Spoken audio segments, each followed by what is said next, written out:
Hey guys, welcome to another episode of Vintage Voyage, where we are live streaming about Golden Age comics. Tonight we are going to focus on Dark Golden Age.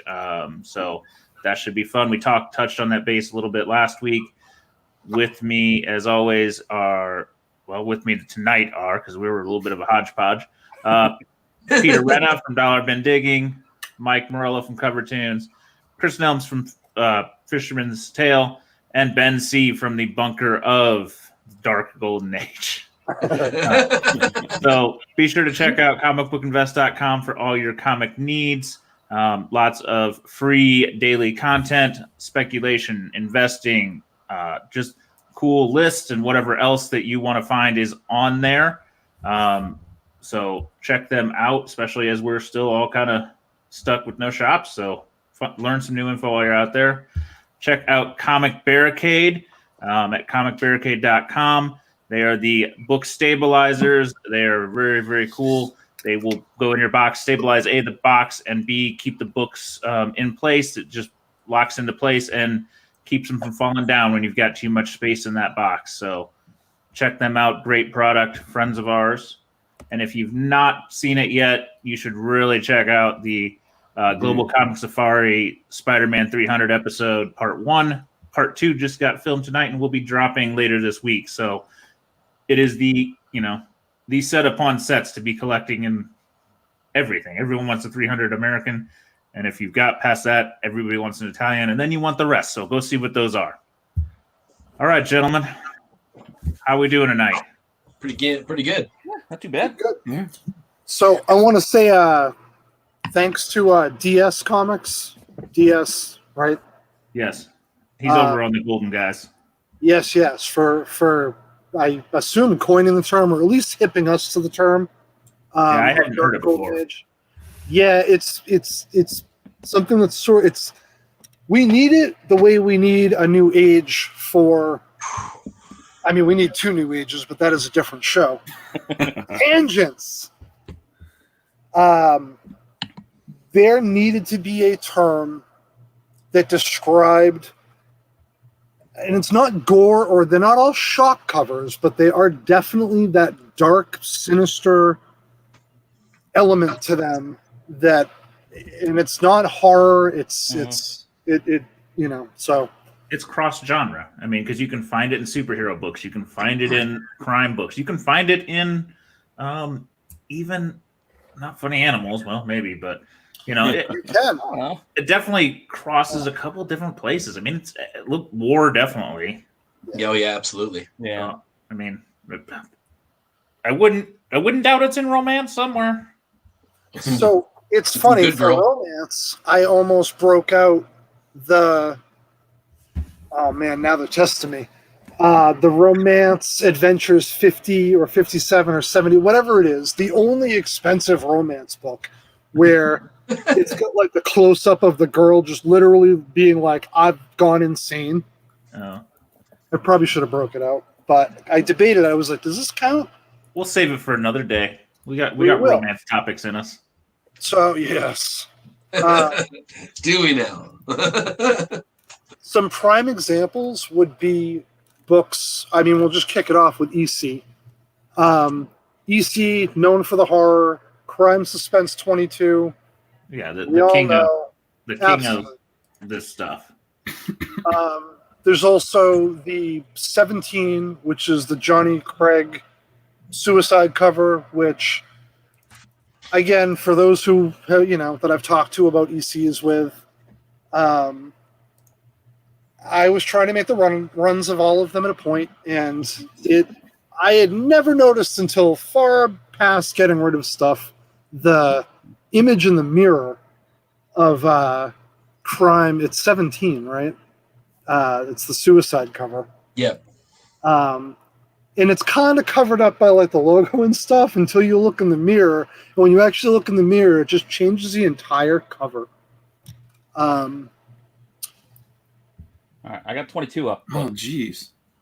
I mean, 22 is ridiculous. 22 is absolutely the king of them. I mean, Yeah, just getting myself situated. I love that her legs are sitting there on the other panel under the. I just love that. That's the touch. The head is shocking, but the nice subtle extra of having her legs there, knowing that she's got no head. All right, let me get this one up. Which one are we talking about again? 17. 17. Oh, I can get 17. Scroll up a little bit. 17 and 22 are both cred covers. Ben Samuels got me distracted with funny animal horror with Zoot 2. Oh, the Zoot 2? I had to research it. I had not seen it, and it's definitely in that ballpark. So, Crime Suspense Story 17. 17, yeah, the suicide cover. Wait, how's that suicide? The first, look in the mirror. Yeah. Oh man! You look in the mirror. I can't zoom in any more than that, but okay. Yeah, but for the longest time, I was like, "Oh, it's some dude like someone got him good and they snuck up on him or some shit." Like, no, the shadow makes it look like a different shirt. Yeah. Right. And now all I can think if you look right here, if you look on the other sleeve, though, it's that same darker color, just barely. Sorry, the artist in me goes, the perspective's just a little off though in the arm. A little bit.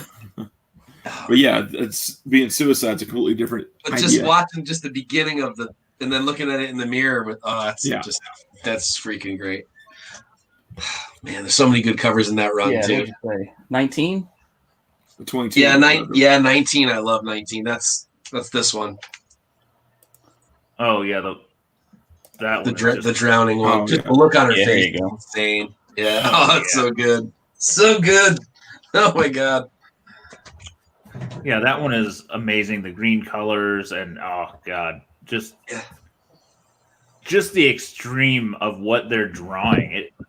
Yeah. I mean, it's not surprising. So just looking at this, and so it's just there. It's nuts. Well, it's funny. Like today, those comics don't get made the same way. Like you don't see covers. Even they're too gruesome, and they're not. I don't know. It's just so different the way they're done back then versus what they are today. What companies do this? They go too extreme when they do it. Yeah, they're too gory. There's nothing left to the imagination. That's not suspenseful.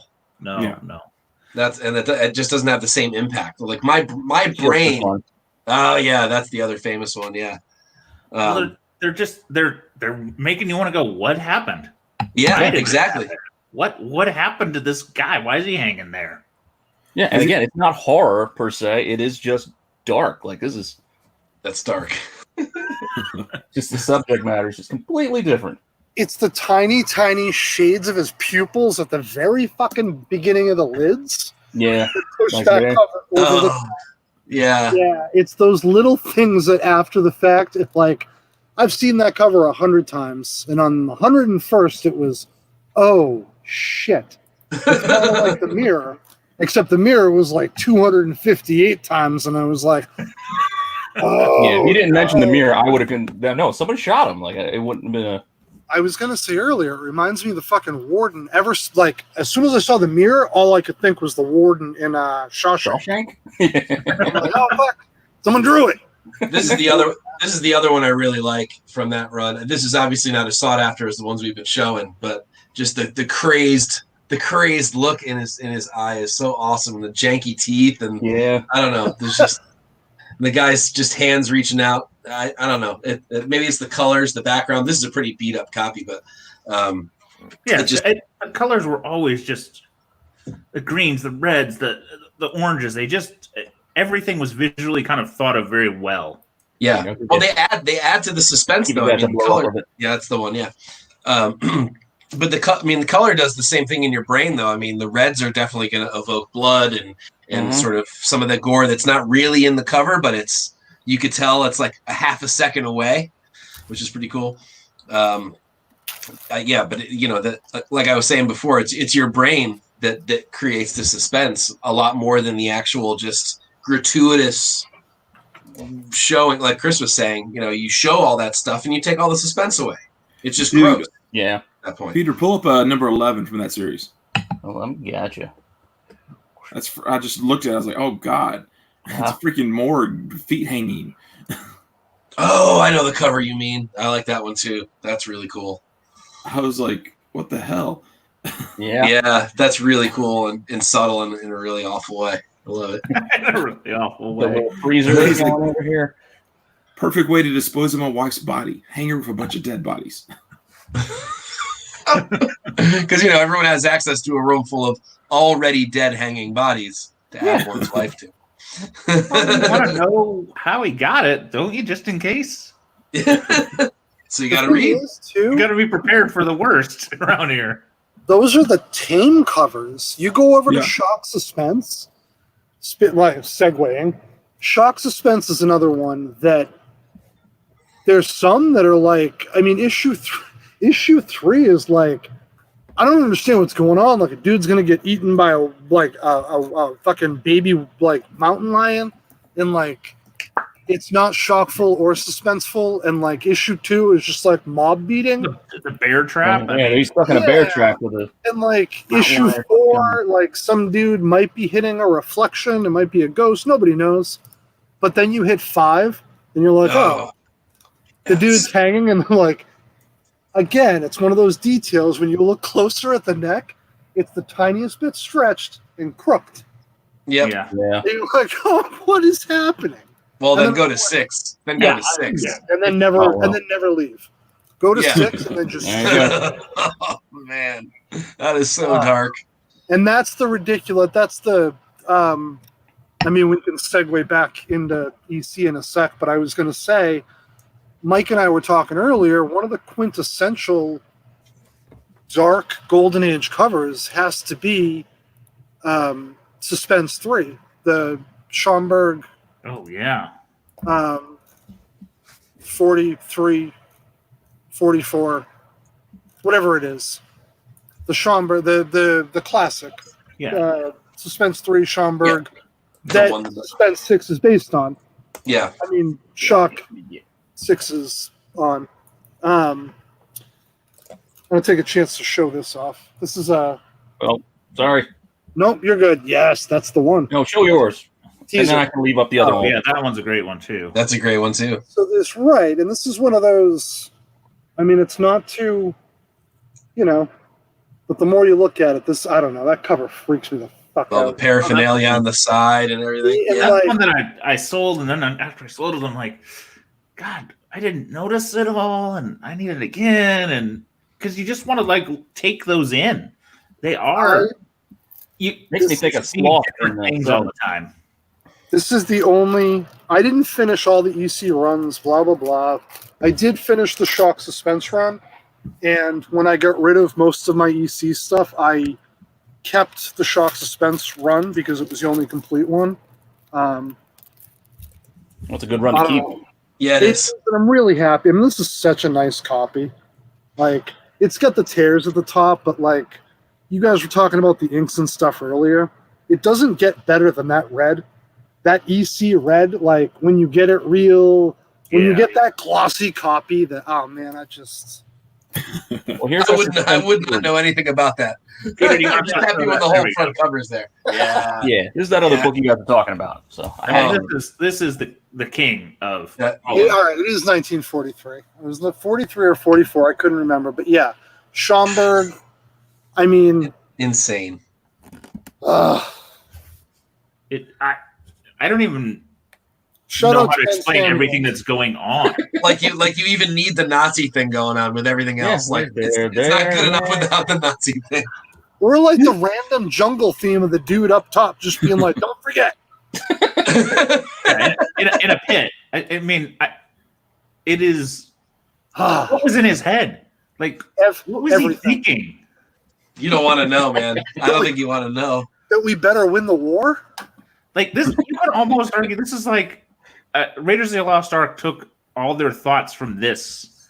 Yeah, kind of. Yeah, Nazi it back like, in the jungle. We don't need to be clan member Nazis. We can just have them just be regular Nazis that can know. Yes. And that'll be scary enough. That's far enough. Appreciate it.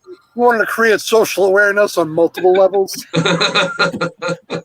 Let's include all bad guys in one cover. Yeah. with great color again, reds, Yeah. contrasted with the blues, and it just pops. Oh man, I've seen that book in person once, and I started to ask. It was Harley. I started to ask Harley the price, and as he reached, I went and just walked away. because you're like, it might be a price I'm going to think about. I might even consider it. Yeah, like for my height, there was no good was going to come out of him telling me what I couldn't afford. So, I did would my wife be mad if I mortgaged the house and we're going to live under this comic? Yeah, well, I think that's, in that tech, well, it's probably not that, but I think that's 10, 20 grand in low grade, like, oh yeah, all day. I'm not, I mean, I'd like to say that I know all this Golden Age stuff, but I'm not familiar enough with the market on that, but. I don't think enough come to the market that you could even say somewhat on that. Yeah, and what sucks, this was years ago. So to be fair, market changes so quickly. 8 years ago, it'd probably be a number that I'd be crying for not buying right now. Yes. You know what I mean? Like, even if it was like 30 grand, I'd be like, I can't believe I didn't sell my car. That's not good. If you're starting to think of things in those terms, that's the public service announcement, listeners. Don't sell your car for a comic book. Yep. Indy 5. Unless it's really cool. Yeah. Land Nazis coming. Unless it's a shock. So there's I didn't know what he's talking about. I got it now. Going back. There's some other great shock covers. I mean, it kind of ends with 12 for me. You can scroll through the run. There's some cool covers, but unfortunately, I mean, I probably completed it because it's the weaker. It's easier to find. And it's it's right because the covers and crime suspense, like outside of the big heavy hitters, like, but at least crime has like, what number was yours, Mike? What number's the Psycho Space? 16? 16, yeah. Yeah, like I wouldn't put that up there with a 20, but it's definitely above like 70% of the shock run with the fucking Badgers and shit. Yeah. Like, hey, you got a Scarecrow in 17. Right, that's the shit I'm talking about. And some guys attacking the Scarecrow. And to be clear, people, the Scarecrow is not like an alive Scarecrow monster. It's a fucking Scarecrow like up on a pole. The girl's hiding behind it. It's great. It's like, oh, scary time. I do like the one that in shock though, with the girl falling from the roller coaster. From the roller coaster. Maybe it's the perspective on that one that I love so much, but I think that's a good cover. I want to say it's 13. It is 13. That's a good cover. I like that. That's the last book I needed. That's the last one to finish the run. There we go. Not sure how dark that is necessarily, but it's. You got the dude pushing her off. Yeah, he's not reaching for her. He's pushing her. It fits in there, right? Yeah. Yeah, he's got his hands out. He's not reaching to grab her. That's true. Yeah, that's clearly a push. There's no doubt about that. Yeah, that's not. I'll catch you. Get out. That's the pavement will catch you. Well, if you guys remember how scary those roller coasters used to be, the wooden ones, you like shake the entire time you're in them. Yeah.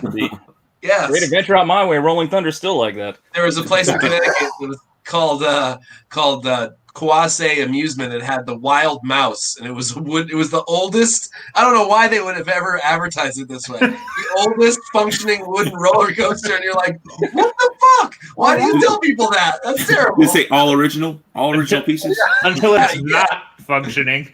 Yeah. Like for now. Yeah. Well, but I mean, even some of the EC horror covers, I think fall more into this dark and sinister versus horror. Like we showed that Vault 433 with the kids in the coffin. That's not really horror. It's not grotesque. It's not scary. I will go on record now. That is the most horror fucking cover that's ever been horror. But it's not like it's not monsters and ghouls. It is just like, what number are we talking about again? I showed it last week and we talked about it a bit, but here, I'll show it again. Well, there's this guy, and I mean, it's not traditional horror, but it's so dark and demented, and you're like, it's one of those you can stare at all the time and go, what is going on? And you could make 1,000 stories on these kind of images. Yeah, no, you're right, because it's not like a goblin or a ghoul, or it's just some messed up. I get. What's the one, Ben? I can't even think of the number. The one with the candy store or the shop, and there's the guy outside and the girl going in. That's Panic, isn't it? That's like Panic. Yeah, because I remember showing it to you, being like, "This is like creepy, fucking weird, right?" And you're like, "Eh." And I'm like, I'm overthinking it, man. But but then after you watch it a while, it got more and more unsettling. Right, because then it's got the whole dynamic of like, is it the kid? Like, the guy, you're supposed to be like, oh no, the kid should be afraid of the guy, but like, the reality is that kid's gonna fucking eat that dude. Yes. And you're like, uh-oh. Like, and that is why it's Panic like 7 or 3. I'll just throw numbers out because I don't fucking know. No, I didn't even. I couldn't even attempt to guess it. I don't think it's Panic. I'm pretty sure it's a Panic.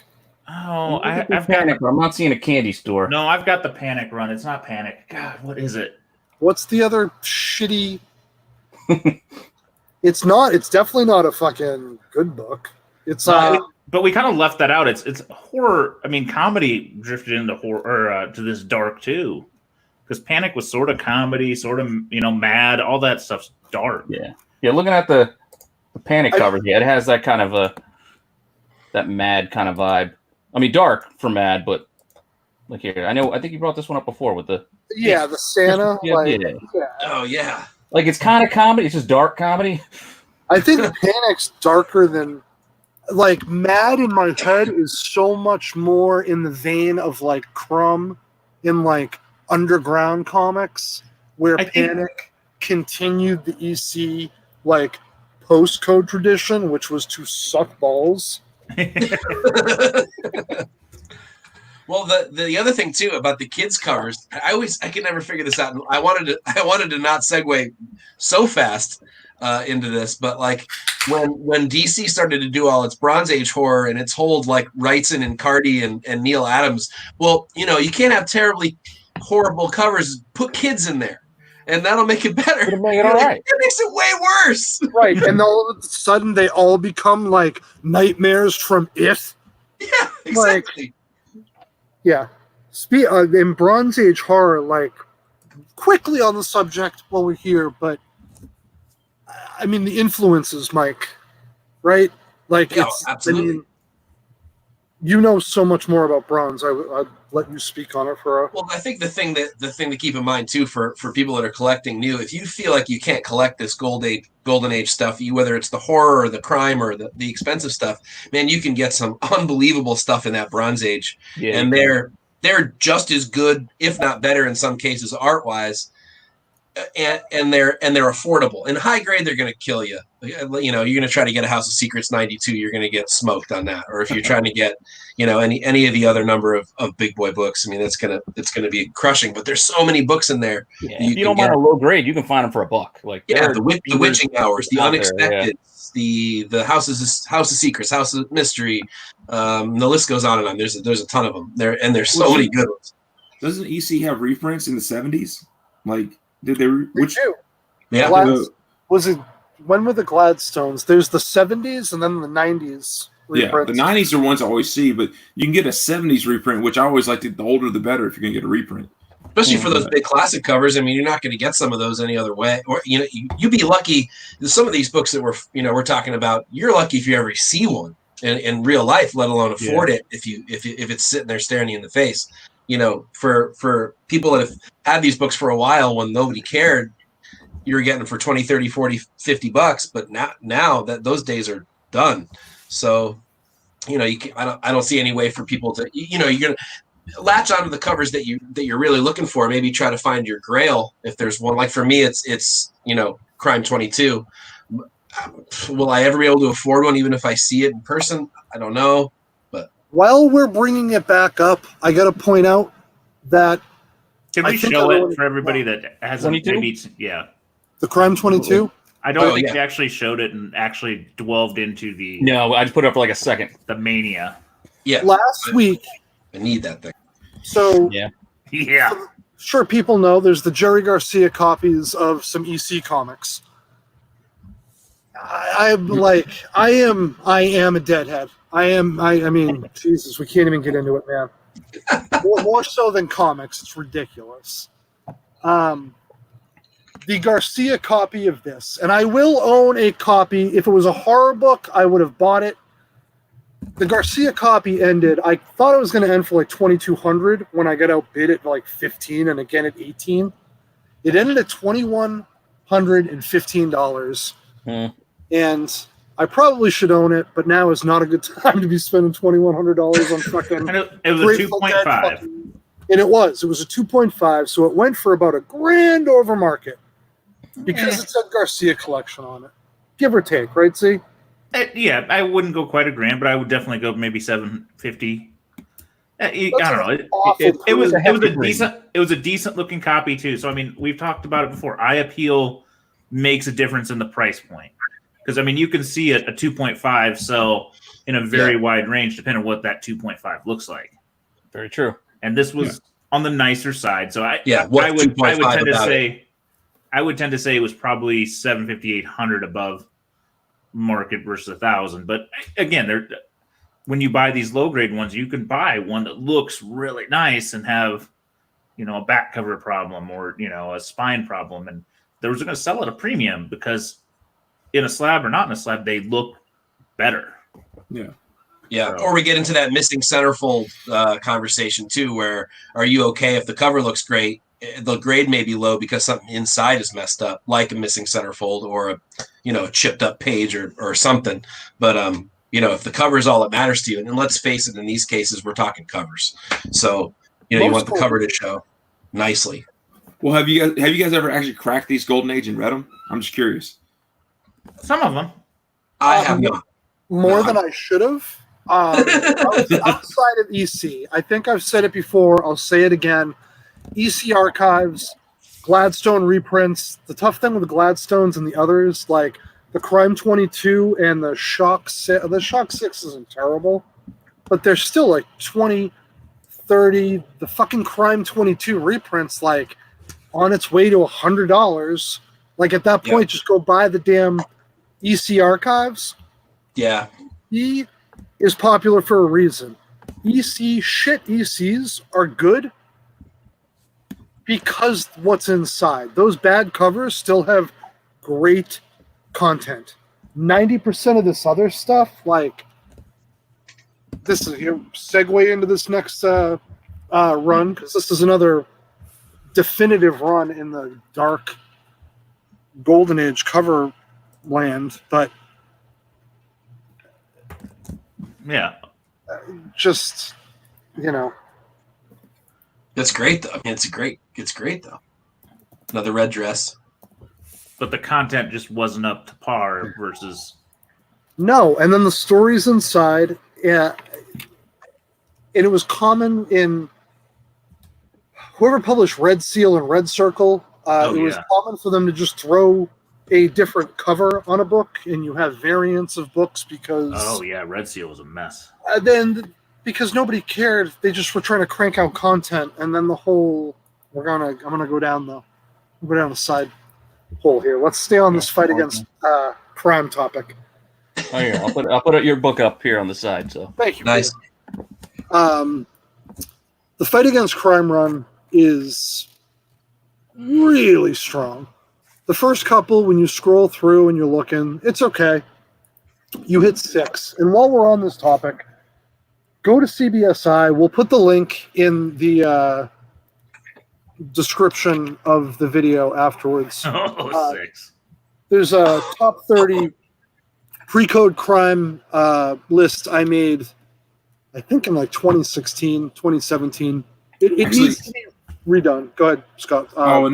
If you checked out my article today, I dropped it. I actually linked to that when I was listing crime books because I didn't know anything. I was like, "There's a great, I love it. There's a great top 30 in there." All comes back together. And speaking on that, exactly. While we're on the topic, Chris wrote an incredible perspective for folks getting into Golden Age. Thank you. No, I enjoyed it, and I somehow didn't realize you linked me. So thank you. Yeah, I start early.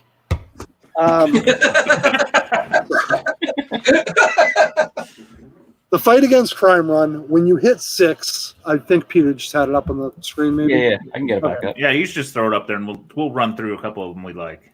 The 6 is ridiculous. So if you go over and check out that top 30, I'm gonna probably turn it into a top 50. Mike and I were talking a few weeks ago about top lists, and I was going over stuff today, and Mike, to put you directly on the spot, you and I got to talk about that later because I got some. Okay. Okay. Cool. This one confuses me though. That's cool. I'm excited about that. Why is there a guy in a uniform with bones? Right, like if what happened you to have him? the capability to just let some dude rot and that takes forever, then like I don't know, man. Yeah, why pour the concrete? Yeah. Yeah, what the fuck is happening? When we tore up the concrete to put you in the same hole. And like perfectly dusted the dude off. Yes. Well, or they're pouring just enough concrete just so he can't ever get up. Maybe they dug him out of the. Maybe they dug him out of the forest and they're putting him in. They dug him out of another hole, like in Goodfellas. They had to go back and get the body. Yeah, I mean, if you're gonna waste money on concrete, let's get all the bodies in it. Yeah, true. Maybe Hop is behind him and we don't see. Or if we're gonna let this guy drown in concrete while he's drowning, he's gonna be horrified. Why is it concrete? Decomposing. I don't know. Is it concrete or is it water? I think it's concrete. I think it's concrete. Look at our speech bubble. It's concrete. No, the speech bubble says it's quicker to plug them than to drown them. Oh, then it's just water. Okay, just water then. Well, he's got a tank for drowning folk then. Well, yeah, I mean, what the fuck? And he doesn't clean it very often then. Yeah. He just couldn't afford sharks with lasers on their head, I guess. Laser beams.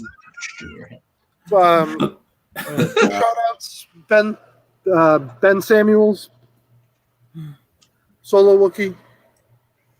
Yeah. Thanks for joining us, guys. Stefan, I don't know how to say it. I butchered your name. Sorry, friend. I'm stoned. Yeah. This is I don't know. What other ones? What other ones are in there? Prime 12. 12. Speaking of drowning covers, 12 is I don't fucking know. It feels like it's not really a drowning cover when you have a bloody knife coming out of your back, but like it's one of those like double crossing the double crosser. Like he's drowning. We're sinking the body, and he's gonna toss the red dress bitch in, and you know what I mean. And like you jump to the 16. Won't she just swim if he pushes her in? Yeah, I don't know, dude. The plan was not thought out. Yeah, he didn't think that through very well. Not at all, especially because now she's going to be in the water with a knife. Like, oh, dude, 14's great. Electric chair. Back to 14. Yeah, see, it's and this is a great example of like some folks like different books. I have that book. No appeal to me. What was that crappy 80s movie that had the electric chair dude on the cover? The Shocker. Oh. Different connotation these days. There is something new. So drop to 16. Yeah, here's 16. Another double crosser, like in another red dress. Wait, 20. Go to 20. We're only at 16. Stay on 16 for a minute. Settle down. Sorry.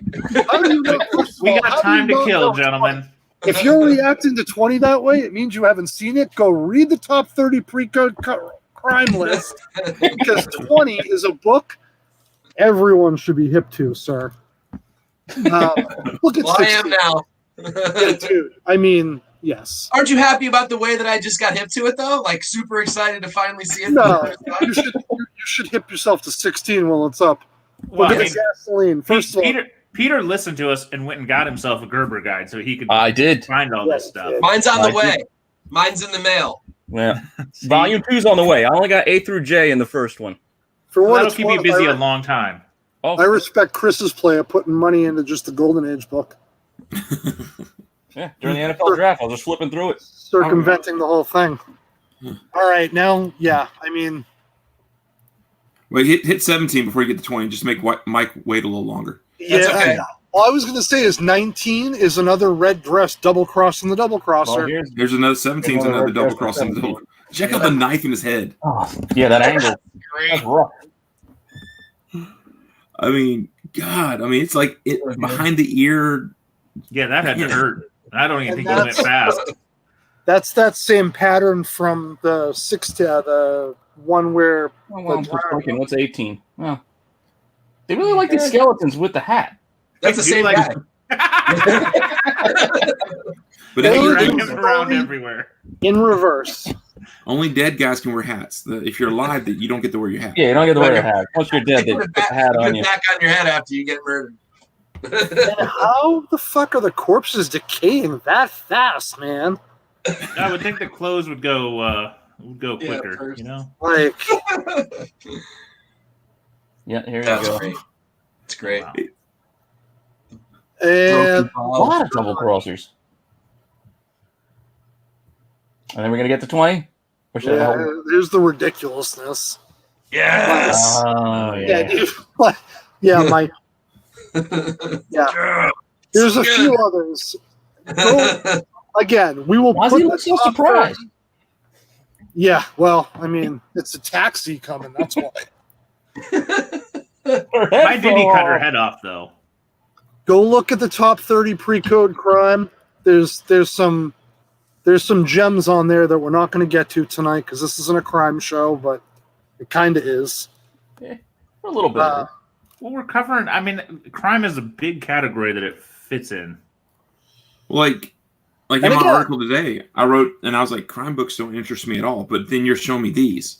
Like when I think of crime, the store Mike and I frequent regularly, they get crime books all the time. It's like true crime, and I don't think I've ever even stopped to look at them. They're just terrible covers of look like Dick Tracy on every one of them. I mean, that type of crime books. But they aren't all. But what's my that, buddy, John? my buddy Matt Roybal from Foreign Comics is here. What up, Matt? Hey. What's up, Matt? He's gonna get us down a rabbit hole of researching if there's any foreign editions. No, dude, he's going to get us into a fucking fight when he finds the one copy of the 4 and 20. Why did you sell it, Ben? I have no idea. Yeah, I was going to say, I do not know. Hopefully you bought something amazing. Yeah, this is later on is going to be like, to get that 9.0 Black Cat 50. I'm like, Yeah. okay. Okay, fair enough then. Let me get my shoulder ready. Better be something good, but we've all sold things we regret, man. It happens. I've sold some stuff. Absolutely. I have a couple books from a run that I don't really see talked about much. I seem to be the only person that ever pays attention to it. It's only because I stumbled upon one cover that I love, but it's The Perfect Crime. And this was one I really just got enthralled with. Another double cross type thing, and it's got the guy in the glass, the brandy snifter that he's, he had shot, and he's just kind of self-going. Got the red dress, and it's not horror, but it's dark. Yeah, I mean, he's talking to the guy he shot, and it's that red dress too. Also, the red dress, which is really, really tight. Like you can see her belly button on it. But then you got this one, which is porn for the 50s, by the way. Oh yeah. This one is, again, crime.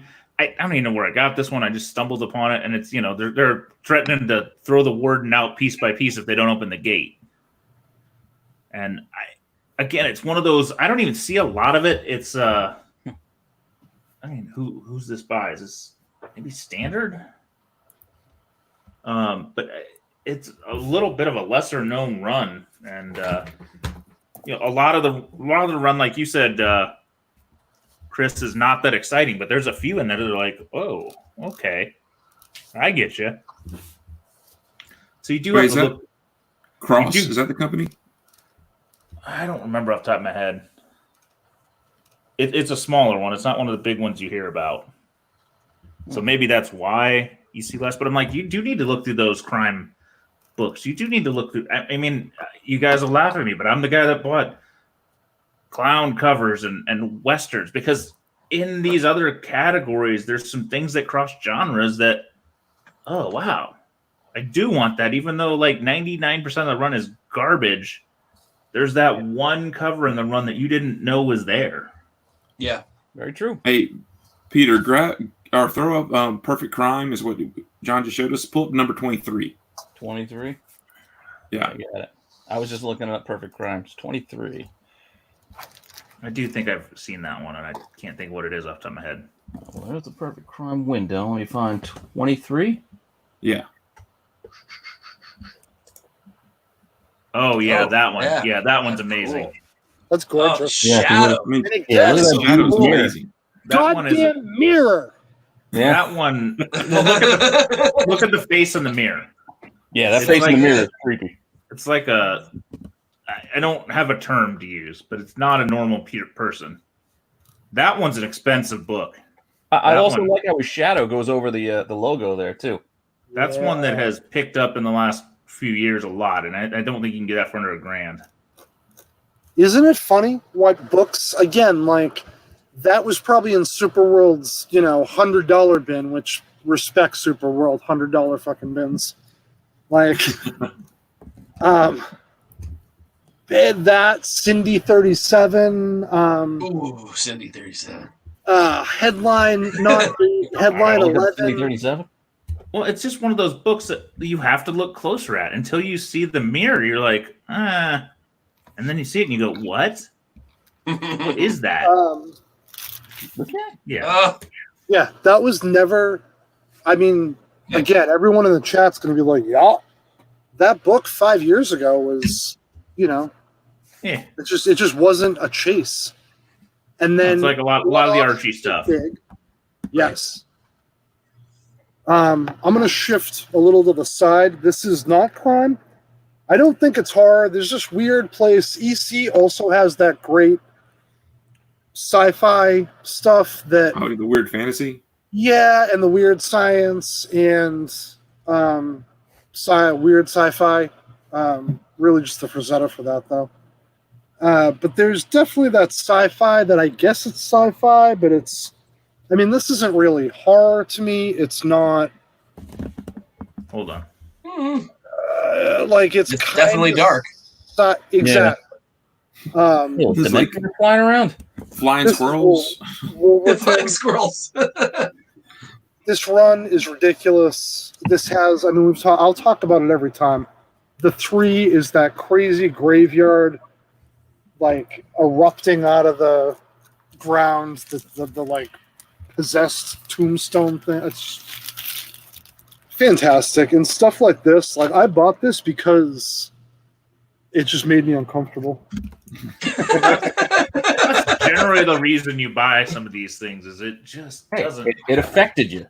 It is. Yeah. And this is why I started the crime run, the non-horror runs. I had picked this up and a couple other, and then ended up with the shock run and this, and I think I just kept this on the 22. You just kind of got in it. And I mean, my kids, I've occasionally show my kids, and they're just looking at me like, that's weird, Dad. Why do you want that? Oh, yeah. Another, I know, I've talked about it before. It's horror to me, but if it's not, it's at least dark. It's at least dark. I mean, Airboy has some twisted covers, man. Airboy does run the gambit of like confusing horror to like, wow, that's one of the most offensive things I've seen. And I thankfully, because I have come into them, own both ends. Yeah. Well, it's just they are just all over the place on that run. They're like, I don't know what's going to work. We're going to try it all. They are, yeah, to like weird, creepy dudes. There's like one of the Airboy covers is like him in his little fucking ship, and then there's like the ship's like a bat. Yeah, and it's like a dude on like an old British fucking rooftop that's like in a trench coat and like heavy set with shaggy hair, but he's all shadowed. And like, comic covers are meant to sell them, not, I don't know who the fuck was buying that book. Well, this is a good one from Ben and Samuels. I didn't know about. Airboy invented the Swamp Man thing concept. Yes. Yep. Yeah, it's the Heap, right? Yeah. Yeah. I hadn't heard of that one. Robert Fordham. Yeah, check out Cover Tunes. What the hell number is that? I think I talk about that one in there, and a bunch of other weird ones that are. Yeah, there's a whole book on that too. I don't remember what the book's called, but it's the whole pre-Swamp Thing, Man Thing history prior to the two of those characters. Because there's the whole battle between which of those was first, but there's other stuff before that. Well, there's that Phantom Stranger. Didn't you highlight that one? Yeah, yeah. And Peter, if you have it, it's Airboy number 9 from that series. Airboy Comics number 9. Which volume? 3. 3. All right, got Shout out to Robert Fordham for joining us. I don't think Z's listening. No, I am. That's there you go. Oh, the Heap is the character. Yeah. You don't see him until the Eclipse run on the cover, I don't think. You have to go and he's like issue number 3 of the Eclipse run. Huh. But Yeah, you know what? I think I wrote about it too because I think I made a Fraggle Rock connection to the Great Trash Heap. I don't know. For some reason, it's not my head. So it seems like something I would do, and I think I did it. Well, I don't think you read it anywhere else. No, I read about it, but then I put my little take on it. That's the Fraggle Rock take. Yeah, the Fraggle Rock. Well, you got a character called the Heap. First thing my mind goes to is the Great Trash Heap. That's the second thing. The first thing is the stockpile that I made when I heard we had to go into shutdown for a month and a half.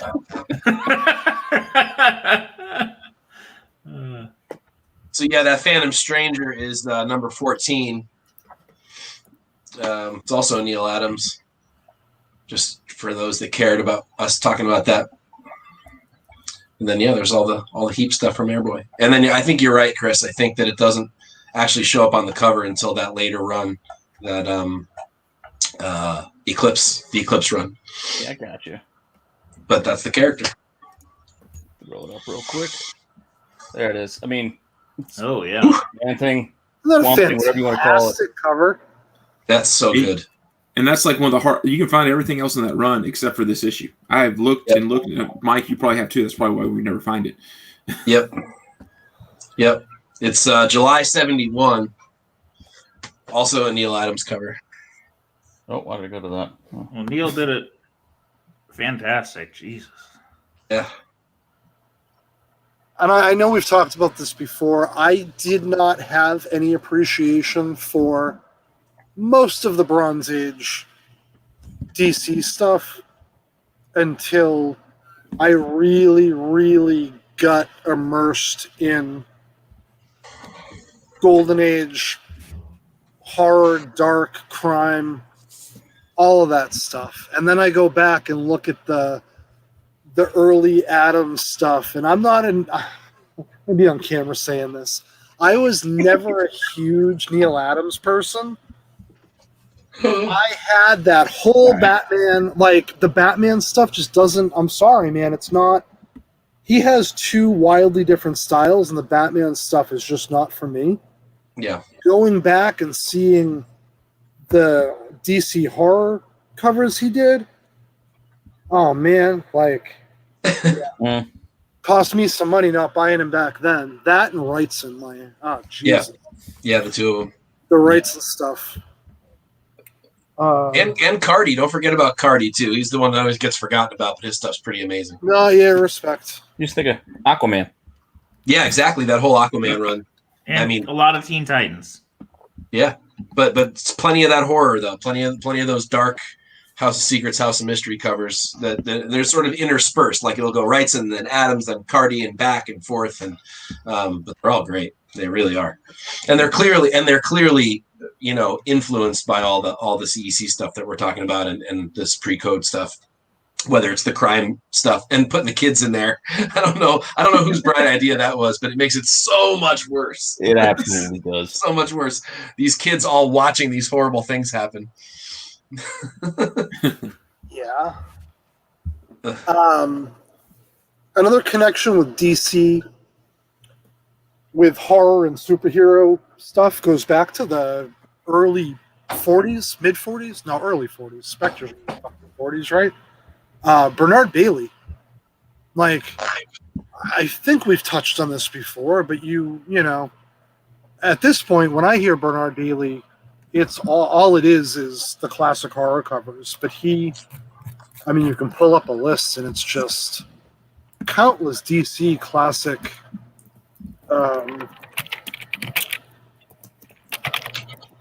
covers. Jesus Christ. This is why we don't smoke too much. I'm pulling up a list because I get confused past the more funds. But all that Spectre stuff, and then you go and look at the Weird Tales of the Future. It's that the Devil cover, right? With the spinning. Again, I know we talked about this, but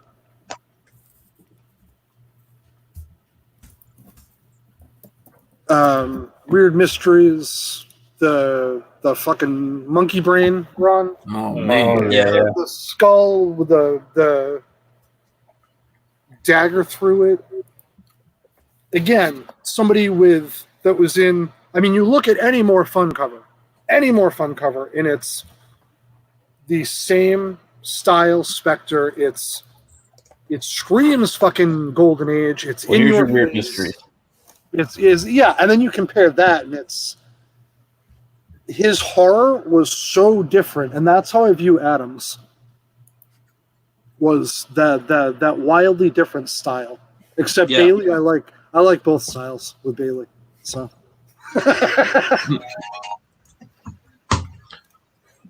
Well, it's that heavy line work that sets it apart. It's almost like, and some of the grayscale, I guess it's wash. It's probably done with wash, and it just sets it apart from everything else. I'm talking about the Atom stuff from that wash. era. I hear wash, and is it wash tone? It's that I was introduced to it in the early 50s, mid 50s DC War. Yeah. Like the Russ Heath stuff. Yeah, a lot of that's in there. Yep. Like that's literally another show that's like 4 parts is just DC War and just Golden Age DC War, and that doesn't include. I mean, that's pre-Sergeant Rock. Anyway, and it's the style that a lot of the black and whites used to create tones inside. So like Savage Sword and Vampirilla and all those kinds of things were all done with wash to give it that depth that you couldn't get without the color. Yeah. But then add the color to a cover, and it's just, they're just great. Let's get some opinions. I don't think this is horror, but it's absolutely that dark. Yeah, it is. This? All right. I figured it out without John. Whoever did that thing. Was that Peter? Thanks, Peter. Hey, no problem. That's what I'm here for. Maybe it is horror. Maybe, I don't know. And and that's why I'm really appreciative to have this new term, because that's all I'm gonna use. Yeah, I love it. You know what I mean? Because again, maybe this is horror, but it's not. It's horror to me is that. Oh, I know one. Did we talk? Sorry. Oh yeah. Oh yeah. Like Ghoul or whatever. Right. So how does that not predate Eerie? Yeah. That's the line. That's the. It's almost tying Supernatural into the dark. And that's the whole. Yeah, that's it, Ben. It's jungle horror, right? Yeah. And then there's other stuff. I was gonna wait till later, but Punch 12. That's right up there with Suspense 3 as one of those. Yeah, I got Punch. Iconic Golden Age dark covers, but it's definitely not it's a skull cover. It's a crime cover in theory, right? It's kind of Yeah. But That's in true. the end, we can also appreciate that it doesn't matter. It just is what it is, which is a fantastic cover. It's just art. How about the one you've mentioned this before? What's the one with the red dress girl getting her head torched on the stove? Crime does not pay, or something like that. It's 20, right? 20 something. Crime does not pay 20 or 22. I don't like that book, but I will freely admit it is the number one. I say it's number 2 because Crime CSS 22 should be ahead of it. But like, yeah, so the Bureau, the Charles Biro, I don't know how to say his last name. Sorry, but it's the dude just literally face planting the lady into the. Well, you're a man, Stan. Into What the up, flaming man? stove. All right, yeah, no, it's not 22. 24. Try 24. 22. There's somebody getting thrown off. Yeah, like no. Prison riot. And that's the problem. There it is. That's right, the one. Right. With the fucking specter of death and a goddamn top hat. That's what pushes it over. But that cover, my problem with Crime Does Not Pay is if that cover, if the art itself had 75%, 80% of the cover, holy shit, what a cover that'd be. Yeah, there's too much going on. But it's lost. Well, that's the type that I see when I go in the store is this. Not this cover, but like this, I think is a lot of Crime Does Not Pay and True Crime are like the two main ones you end up seeing. Yeah, and 90% of the covers suck. Yeah. Can we pull the comment box down? Sorry. Oh, sorry. Thanks, Peter. There we go. But yeah, Crime Does Not Pay. Some interesting books in there. There is, and it's a huge run. That comic collection I bought from that estate guy that does estate cleanouts. Not the Green Hornet run. I had bought a collection of Golden Age comics, and it was a lot of that. It was 250 Golden Age books or 200 Golden Age books, whatever it was. But it was 80% like true crime and just other stuff that was like, okay, this is the true. And for those who want cheap Golden Age, they're like $5 books, rock and roll. You can't go wrong. Yeah. But that's, and I sold them quick. I put them up for $5 or $8 a piece, and some happy collector was thrilled. And I was thrilled on my end to, have somebody, because there is. I mean, I'm sure we all can agree. We all sell books. For the most part, I don't care where my books go. I don't. Yeah. I don't give a fuck. You buy. But if I'm in a position where I'm selling something I think's cool, like I wasn't in love with the crime books, but like I pulled them out of the estate guys thing. I got them together, and it's old, cool Golden Age. It made me feel better knowing that the person getting them cared. You know what I mean? Like they wanted them. They were excited. They're going to appreciate it more. Thank you, Peter. Exactly. Opposed to when I sell a modern variant, I promise you, and if anyone who's watching buys from me, I don't give a fuck. Thank you for your money. I hope you like the book. Yeah. Well, I mean, that's the nature of the game, man. But with Golden Age or like cool silver books or like, like something you don't really want to get rid of, but you do because you have to, when that goes to somebody that appreciates it, at least you can sleep at night. Yeah. You can't collect everything. And with the modern stuff, bringing up the modern stuff, like you can get that stuff again. I mean, there's not that many modern books you can't obtain if you just pay for them. Yeah. Like there's Golden Age books. Like I can want to pay for these. I gotta find them first. So it's a totally different game. Yeah, and I think that's the thing that people have lost sight of. I mean, I've said it a bunch of times. I'll say it again. That you may never even see some of these books in person. They're so scarce now. You jump on them if you think you can afford them now, because you might never see them again. Whereas the moderns, like you say, Peter, you're going to find that stuff all day long. Golden Ages are it's what somebody's willing to pay. Like you can't really worry about market or what the last one sold for, because a book can sell 3 months ago and then it sells today, for twice as what it did 3 months ago, just because it's the only one there. The guy wanted it. Like, whoever wanted it wanted it. That's the price. Yeah. Somebody's been looking for it for years and it's never popped up. I mean, I see listings for these things, first one on eBay in months, or in some cases years. And I've got searches sitting on my eBay search list that have been there for 5-6 years. I've never seen the book pop up one time. No, I'll throw it out there because Ben Samuels, maybe Ben Samuels will know where I can find a copy, man, or somebody else. Our Flag Comics 5. I still stand by. That is the first comic horror cover. I've seen a copy come up once.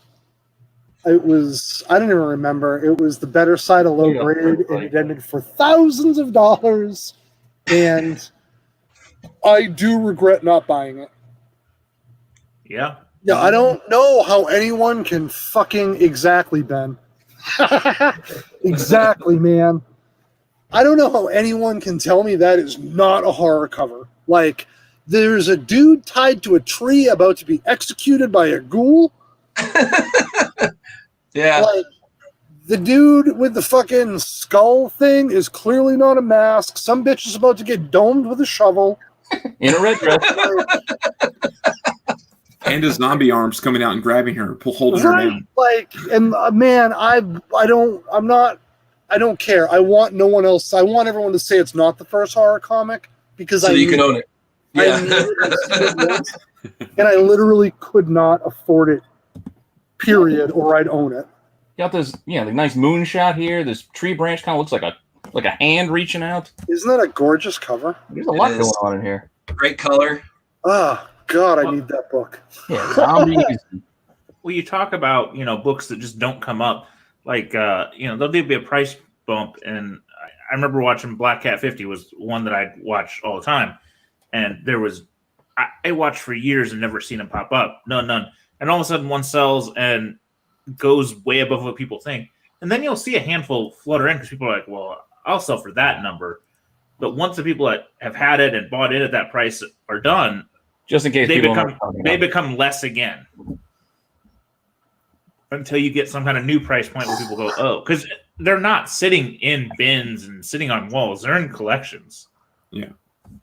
I mean, find it on a dealer wall. Good luck. Find some of these. Again, woe is my story, but I'm the one who waited forever, and I traded real books. I traded away an X-Men 1 after the spike. This is last spring, right? I traded an X-Men 1 to get my Black Cat 50 and the other ones. I never had the Beware 10 or the Chamber. And they were all low grade. It's not like I came out with like these big stacks of books, but that's like blasphemy for like 70, 80, 90% of the collectors out there that you just traded an X-Men 1 for that. I mean, true collectors love Black Cat 50, but I'm sort of going, you mean you traded away something that can make you money and that it'll spike and MCAU just bought it? And yeah, but you got to go back to your collection and enjoy what you're looking at with your PC. You've got your stuff to sell, but you got to have those books that excite you. For me, it's going to be a Peanuts NN. I mean, I got to have that book. I have to have that book, and I'm going to have to sell a big boy book to get it, or probably two. To get a decent one, and I'm willing to do that because I want that book that badly. I want to walk into my comic closet and see the damn thing on the wall. Yeah, I want to. Important. You want to comic closet? You have a bunker. My Crime 22, my Crime Spins 22. I traded a giant size X-Men for it. Had to be at least 5 years ago, maybe 6 or 7 now. It was a 9.0, and traded straight up for what ended up being a 4.5, and I thought, man, I killed it. And I just tracked the books in different years. I'm way ahead, and then the next thing I know, I'm way behind, and then I'm even. And it's just, you don't know. I still feel it was a great trade because I can go get another giant size X-Men 1. Well, and that's the thing. But I know, John, you said in my head, I thought it would be triple the price, but they both kind of trajectory the same. But I'm happy with the one I ended up with. Yeah. GSX is a fucked up situation. That's a book. Again, I traded one. I have one, but a Bronze Age, blah, blah, blah. I always went in the VF to 9 range because I didn't respect bronze, blah, blah, blah. But right before it spiked, I traded away a giant size X-Men 1, and I valued it at like $400 and thought I was punishing the guy. Yeah. You know what I mean? Like, I felt bad. It was just like, So, Robert's Fordham comment intrigues me. Mexican Black Cat 50s are all-time high.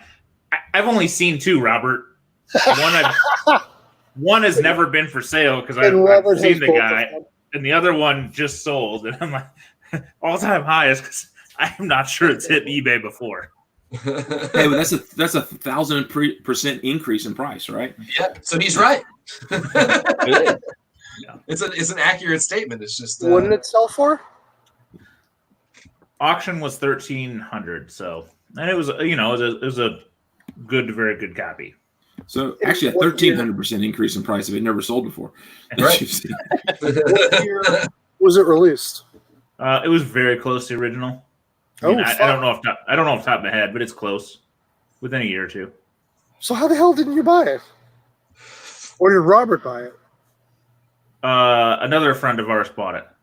Okay, I'm gonna stop then. I don't want to. You'll see it some point. Back. Yeah, and I don't want to put anybody on. Oh, okay. Now we know who. I bought that Brazilian horror book instead, the Cortez. So. Oh yeah. Fair enough. I'm okay. Yeah. So I'm okay.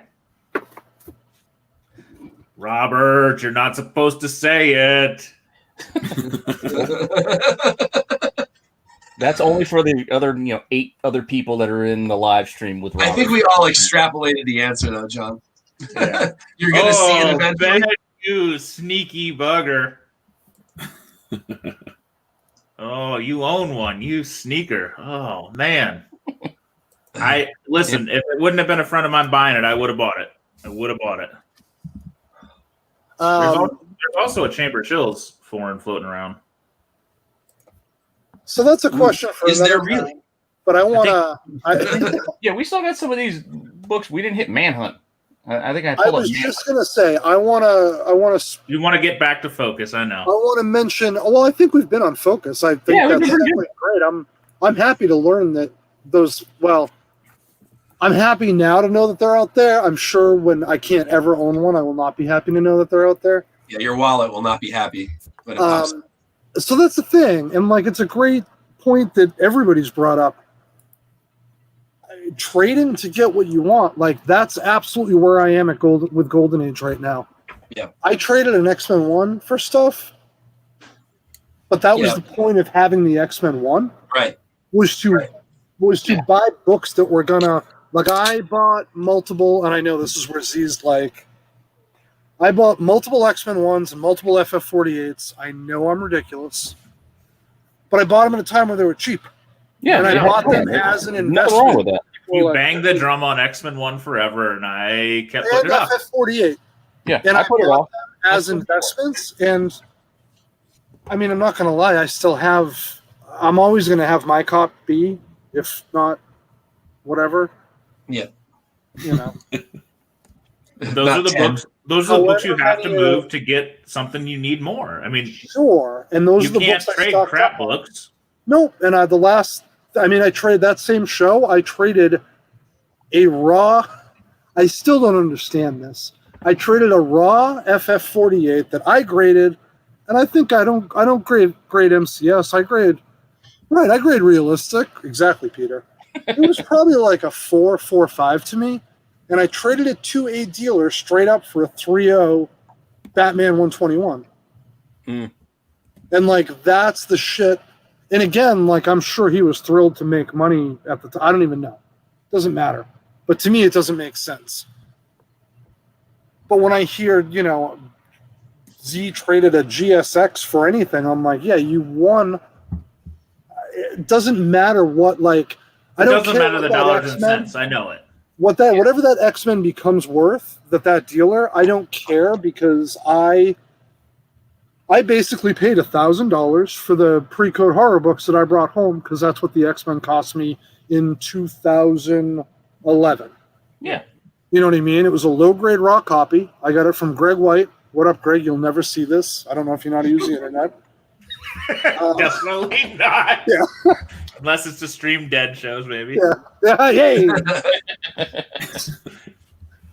But that's that's why we do what we do, and some folks the end game is to end with silver, and there's nothing wrong with that. It was for me at first until I met you, screwballs. My end game is to still keep some of this silver. I want one of each Marvel. I'll never get rid of my Marvel. I want to have one of each Marvel key always. And by key, I mean the 10 or 12 that exist. The real, not in the fucking tail on the. Please tell me you guys saw that meme.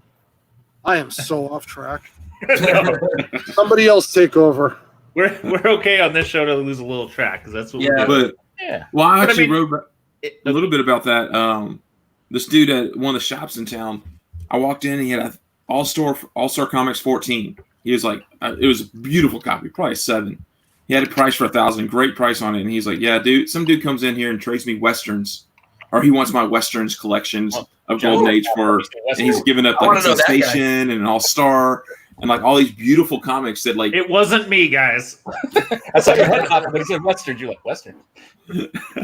But it amazed me. I was like, really? He's like, yeah. I mean, I trade him like basically my box of Dell Western books, and he gives me Sensei. He comes in with All-Star Comics 14.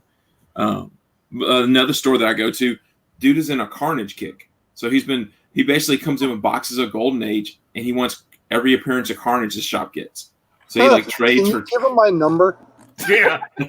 Yeah. I just want to like go through the box when it comes in because it was like clockwork. Every Wednesday he comes with a box of, and like some of the books were like Green Lantern 4, like from the Golden Age. He comes in with that, and he comes in with Boy Commandos and like all these books. You're just like, and he's building up this trade credit so he can get Carnage. And he's told him every Carnage book you see because he wants to flip those. How much is the 4? I don't know if it's still around. It was like they had it at $600 or $700 minimum, but I was still impressed that it came in. I'm like, I don't see this type of Golden Age come in very often. I'm sorry, who's this guy? He's like the reverse. He's like Bizarro us. You run into these old guys who are they collected Golden Age and they're just tired. Like they don't have anyone to hand it off. Their kids don't care about it, and they're like, okay, so they take it into the shops and they just want to. What's the newest thing? Okay, Carnage is popular. Let me go get Carnage. Whatever. It's each their own, man. Oh, hey, if I can get a good book out of it, I'm all for it. I mean, shoot, those books that Mike and I have gotten for like $60 and $70 Golden Age have been because he's brought these boxes in. Yeah. And then he's gotten this trade credit that he goes towards Carnage or goes towards something like that. Yeah. And then we do the same thing. We bring him boxes of stuff. We get trade credit, but we wait. Yeah. And use it on stuff like that. I mean, every book I've shown over the last couple of weeks, I've gotten pretty much from that one shop, other than the Good Girl stuff. And it's all been essentially free because of trade credit. And it's been cheap to begin with. I mean, none of those have been more than 30 or 40 bucks. I think that maybe I paid 60 for one of them. But I mean, just because I loved the cover and had to have it, be patient. Maybe don't be too picky. I know that's hard to say because I know some people have to be, and to each your own. But if you see don't get into Golden Age if you're going to be too picky. Yeah, right. I mean, you're just not going to find it, and if you do, you're certainly not going to find it raw. Well, and finding it raw is the other thing too, right? I mean, if the thing is in 3.0 or better, it's probably in a slab, and if it's not, it's unless you're the dentist. Yeah, it's hiding somewhere in somebody's attic at the moment. But the stuff that's raw that's coming through, it's going to be low grade. And so you have to decide for yourself, what low grade am I okay with? Am I okay with a missing ad page? Or am I okay with a huge chunk off the cover? For me, I can't have a chunk off the cover. But I'm fine missing an ad page or missing a centerfold for a book like this. Missing. Wait, you would be sad with that? Yeah. I'd be sad with that, although that's a different story. I might want that anyway. There's not much you're missing on that corner. Yeah, I'm fine with the chunk missing. I'd rather know that everything else is inside of it. I wish I had a picture of the horrific 3 that I had. I would take that. I would take a copy missing the centerfold before I took that copy. Well, I understand what you're saying, but I'm like, I'd still take that copy. Right. So on that, I literally had a horrific 3 with the whole top 25% missing, but that was the title. Yeah. Right. But somebody paid me really good money for the other 75%. Yeah, they did. So sorry, go ahead, Ben. I just got that Batman, is all I was going to say. That classic Joker cover. Yeah. That I conceded and was like, at the price that it was offered at. I was trying to do the run to 100, and I realized, and then I sold, I didn't know I had one listed, and I sold an issue 90 something, and I was like, what the fuck? Oh, well, we're going to 50 now. There's caveats. There's caveats to what I'm saying, obviously, that for certain books, I mean, that's what it was. I had to make that exception because the bottom half of the cover is missing, but for the price offered, Yeah. I'm never going to buy a complete copy for $500 or $600. No, definitely not. So I took that if it didn't have the Joker half, I never would have bought it. Yeah. It has the Joker half. So. Here, going to bronze. I bought this bad boy. Yeah. Yep. But the reason why I was able to get it, well, here, I'll make it big so you guys can see it a little bit. So, I mean, the front looks great. It's beautiful. It does. Yeah. Yeah, And I'm wondering. I'm like, everything's inside. But junk missing back here. yeah, best copy, best 2.5, best 4.0. Is that a? You can have a square inch. It's Yeah, a you can have a 2.5. square. I think that's the max you can get with that much missing. I You think can it have a probably was a 1.0. bit more than an inch. I bet it was like an inch and a half or something. Yeah. Well, And I would have given you the 4. And I had a similar situation with the same book, whereas I had a complete copy with the value stamp in it, and the front was okay. It was a little ruckled because of some moisture at some point, but it showed pretty well. And the back, the top of the back, top edge was all chewed up by something, not by bugs. It looked like it got caught in something. Mm. And I managed to sell it for a lot of money because it showed well. It was And probably in a stack sticking out like a little bit, so it got Yep. worn down. Yep. It was probably a 1.8 or a 2 or a 2.5 or something like that, but it was complete. And I ended up getting my copy with it as part of the trade toward it with a couple of other books. And I'm super happy. The guy that owns it is super happy because he feels like he got a deal on a book that shows well, like yours. Doesn't show nearly as well as yours does. But No, but that's the thing. I'd rather know everything's inside, even though it's missing that piece. Yeah. Even if that piece was missing from the front, I still would probably be happier knowing that the stamp's in there. It's not missing a center. I don't know why. The same thing is about, purple labels. Like, I don't want to know something's been touched up or trimmed. Like, I don't care if it's beat up. I just want original, whatever it is, as it is. Yeah, I got to pop those, though. I can't have that purple label on my face. I'll just pop it I and keep it raw. I wouldn't want to buy it. I'm like, it's not the book. I have 3 or 4. I have 3 or 4 of those purple labels, and it's because in no reality, short of finding them like Kurt Love in a fucking basket full of kittens in the rain, like, I'm never gonna own it. So I have and I get a that. few restored, and the same with missing centerfold. Like, The right I'm a book, little I'll make an looser. exception. I'm a little looser with missing centerfold. Like, I have that second appearance of the Penguin. I think it's Batman Detective 59. I probably wouldn't own the book just because I don't care enough. But it was on a dealer wall for a price that, because it was missing the centerfold, I was like, I can't. It was $50. Oh, yeah. And again, this was years ago, but it was, I recently passed on a book, though. I couldn't. Being my own hypocrite, I passed on a book that I probably should have gotten that was missing a centerfold, but the cover looked nice. It was a Archie 50, and it was missing the centerfold. Yeah, it's the Betty Couch. The headlights. That's a Cindy 37. Yeah, I mean, that's a book that wasn't that good. book is entirely for a cover. You should have just bought it. I know. It was. I know. Right. Question: How deep is the discount? Because missing centerfold matters to a degree. Like Captain America 1 missing centerfold, the ratio of like value loss to a 1.0 probably not that big, man. Let's just get our copy. But a fucking like Fritzy Ritz 21. I mean, a United 21 missing in centerfold. Yeah. Well, I love this genre. As Ben in the chat sees my copy of Beware and goes, "Did you buy that from me?" I think we're a little incestuous around here. There's only so many, and I'm like, I honestly don't know. Maybe I did. It's been 4 or 5 years, but maybe there could have been a middleman in between. Especially when you have an identifying mark like that, a piece missing. Well, that's, you know what? If mine ever gets stolen, I'll be able to recognize it. You know? Oh, you had it briefly, Peter?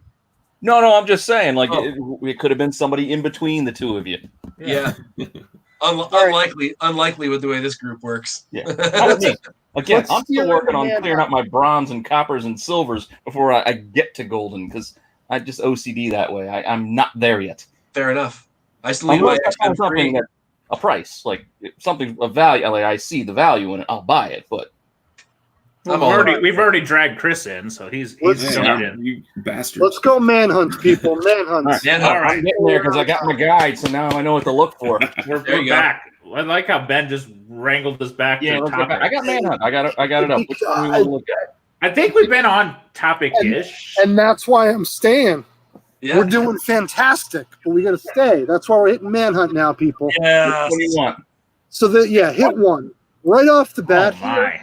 Yeah, right off the bat, we're in the fucking red dress distress. Silly. So I don't know if that's a term, but I'm starting it and I want it. Red dress distress. Did they sell any other color of dress in the 50s or what? Yes, because I have a copy of Ghost 6 with a yellow lingerie cover. But that's the only one, I think. Every other one is red. Yeah, but they did have lingerie in different colors. Well, it's because red is a color that's more attributed to the looser women, so you don't feel as bad that she's going to get. She probably deserves honestly, it. I think she probably deserves it. It's a pop. Yeah, blonde or the red dress. Your eye right on the exactly. And then you go to 2, and it's another. I am red dress distress. Yeah, because it's not bonded. Well, that's bonded. She's fucking holding her. Look at this little dude back here with the with the electrocution. And why are there candles going? Like, what the fuck? What kind of weird? Like, right? And who's the dude off camera? Like, dinner date with death. Yeah. Cheers. It's just. Yeah. So this is not a run I've looked at much, but man, there's some. I've crazy. owned most of this run. So the first 2 are strong, and then I own the 4 because it's the pile of steaming donkey shit. I got a skeleton hand. That's why I bought it. A skeleton finger at best, not a hand. You're right. Planet Comics, what is it? Planet Comics 59 or something that literally is just the skeleton hand pointing a gun at the people. I bought that, and right after I was like, fuck, now I have to own the only other skeleton hand cover. 3. Red dress distress. Right. Again. And then I had the 5. I got rid of it. The 6, I really like the 6. Oh, 5. He got in the back from. Oh, that's a talent type cover. So the 6. And 6. Oh, come on. Solo Wookiee just going to ruin my theory of that's the only color out there because that's what color they printed in. Yeah. That's not as fun. Well, I also think red, it's the reason EC Comics use red as the header. It pops on the newsstand. It does. Yeah. Reds and yellows do pop. Right. Red dress distress. This number 6. Can we use that title for another show? I love that one. Yeah. Red dress distress. That's all I'm trying to say. I want to coin it. I want to term it. I want just Done. like whoever. CBSI red dress distress, buddy. Exactly. And then when everyone starts saying it, they'll be like, it came from the Manhunt. Yeah, I mean, you got Dick Tracy here about to just do some wrong. That is definitely Dick Tracy with the yellow hat and the yellow jacket, man. What is he doing? I don't know, but then it drops off again. Why is the maid wearing red? Maid in the morgue. She should be wearing a black maid's outfit. That's only when she's working. This is her off-duty outfit. Isn't that a type cover too? She's one of those kind of maids. Yep. And then Which is why it's okay that she's about to be murdered. Apparently. Just like 80s horror. Well, those teenagers were about to have sex, so they deserve to die. That's how it goes. Justification. Then you got to skip to the last issue. You got to go to 14. All right. 14. But 14's also just incredible. You got the reds and the yellows again. Dick Tracy running in. And the hypo needle and in the neck. And like the fucking I don't even know. Yeah, like the leprechaun gone bad. He's a tiny little guy. He's like that troll in Cat's Eye. Like the most fucked up part of this picture, I mean, of this cover, is one of those things that you don't realize till after. There's the goddamn puncture, like whatever you want to call it, like the weird. Yeah, man, what the right there? Fuck? Yeah, like little shit like that. Yeah, that's not like a little needle. That's like one of those. That's like a flavor injector you can use for your turkey. That's a big goddamn needle. Injector. Oh my god. We're gonna reuse that somewhere off the air. I gotta guess that this show is skewing the oldest that YouTube sees. Yeah, well, And look at the mummy back here. You got a couple mummies going on in here. Man, I've seen this cover, but I haven't looked at most of this run. I don't think I've ever looked at the one, and that was amazing. See, the 14 I think is a classic. Yeah, I've seen 14. Yeah, I was gonna say I haven't seen this one. People who have delved into the Gerber repeatedly, or like, I didn't get the M yet. I only got A through J. Dude, that'll last you. Volume 2's on the way. The last thing I'd like to touch on, and there's only a couple in it. Crime Mysteries. Yeah, I got Crime It's Mysteries. that Trojan. The Trojan magazines. And again, there's some okay ones like the 5 and the there's a mummy-ish Bondage 7 or whatever. What was it? She-Hulk? There's the weird, that's the 5. Crime Mysteries 4. This is another somewhat classic. I think people are. Oh, is that the? Yeah, that's the one with the. Oh, she's wearing a green dress. I think. Green dress. It's because they use the red ink for the blood. Oh yeah. That's literally what I'm like convinced that's what it is because I don't want to have that. It pops better. Oh, I didn't. I'm sorry. I thought I switched the image. I'm like, what are you guys talking about here? I'm looking at it on my screen. That's Pop it up. My bad. I'm looking at it on my screen like, yeah, that's a good one. No, Crime Mysteries. Sorry. Ben in the chat throws out Racket Squad 5 to follow. Yeah, I love the skull just sitting there next to her. That's right. Crime Mysteries has some wicked stuff in it, man. Don't have the guy running the images drinking. 6 is another incredible cover. Which one was this? 4? So we got to jump. There's the 5 with the She-Hulk. Yeah. That's where the She-Hulk comic came from Anatomy. And then 6 Martian is right there with the Cobra. Miss Martian. Oh, yeah. Supentra. Isn't that Red Dress Distress? Isn't it like right? I don't think she's in distress, honestly. Oh, Look at the face. She doesn't look too pleased. She's concerned. I think she's in charge. Fine. No, Red dress concern. She's not the girl dancing with the donkey and bachelor party. This ain't part of the show. She's worried.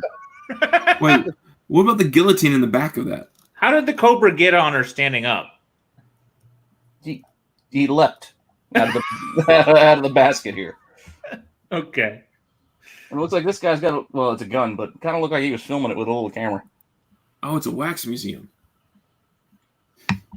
Yeah, and you got this guy with a hatchet and the guillotine. Like, it seems redundant. Like, the guillotine's going to take care of this guy. I don't know which issue it is, but there's one I had that was like death and a painted cover of somebody painting a cover of them dying. 13. The 13 mysteries, but the 13's weird. The 13 Dorian Gray style. Like we want to go to 13. Yeah. What? 13. It's 13. Yes. Yes. Oh, there you go. Yeah, the skeleton painting the murder. But that's some weird. It's either this is a common thing because there's suspense or not suspense. It's an Atlas title. It's a girl in a red dress with black curly hair painting or turning, and like she has a skeleton face and it's painted. She's doing the painting. There's a few different of these people. Oh, yeah, I know the one you're talking about. Yeah. Oh, I'm what pretty is sure. that? Oh, man, I've just seen that recently, too. It's What is like that? Shock Surprise or Uncanny Tale? No. This is why we're the day. Oh, yeah. Maybe it is Uncanny. It's the one with like the bitch has got a dress in like curled black hair. This is why we're the Cool Golden Age podcast, because we stopped caring before we started. Like, we lost track. We entered episode 1 knowing we were just gonna fucking talk comics. There's like 6 guys that really, really like it, and the rest of the world's like, what are you doing? No, the world doesn't even know. Yeah, it's just fun. If only we could get the Greg Whites of the world on that don't know they have internet. Yes, Ben, exactly. There's a Mr. Mystery like that too. I'm telling you, man, it's a theme out there. Go ahead, Mike. Sorry. What's the one? I vaguely remember it. I think it's called Exposed #1. Is it the one the girl's getting drowned by her boyfriend with the Grim Reaper standing in the water? Will you please go read the top 30 pre-code horror? But I'm remembering it, so that means I saw that one. Yes, that's exactly what that's from. That is an interesting run because that book, that cover is fantastic. It's called Exposed. It's this one. There it is. I'm trying to find the Uncanny one, but there's so many Uncanny books, I couldn't find it. Oh yeah. And then the rest of the run is just garbage. It is. It's you know. Well, I'll give you guys a taste so you can see what we're talking about here. And, oh no! Exposed. Oh no! It's they're in a doctor's office. Is that outside? What? He's changing a tire, gets whacked in the head. This is the nonsense I'm talking about. The boring ass cover. He's slapping him with a gun, and she has a red office dress on, like red suit. Nobody's in distress. Again, like police with a lantern. We're gonna lose customers here. I mean, viewers. These aren't even well drawn bad covers. That's the problem. No, yeah, this is that is the problem with a lot of this. Man, that was bad. We can go back to Crime Mysteries. Crime Mysteries was a one I found a run of them where they were burnt to hell, like water damage and stuff, and brittle pages. But I still sold them very well because the covers. There's some great covers in it. Oh, is he wearing a skull mask? He's wearing a skull mask. Yeah, he is. That's good stuff. Coming out of the tunnel of horror with some cotton candy and somebody's about to get punched in the groin with Data's picture lapel. Oh yeah, the puncher. It's like she's gonna get punched in the BB maker. Yeah, I don't know what's going on here. Why are his hands dripping with blood? This cover's fucked up. Look at the dude's face. Yeah, what is up with that? Oh, throw acid in my face. So what's the green wall, though? What's the green? Like the acid wall? What is happening? The acid wave, yeah. or bear with me here, people.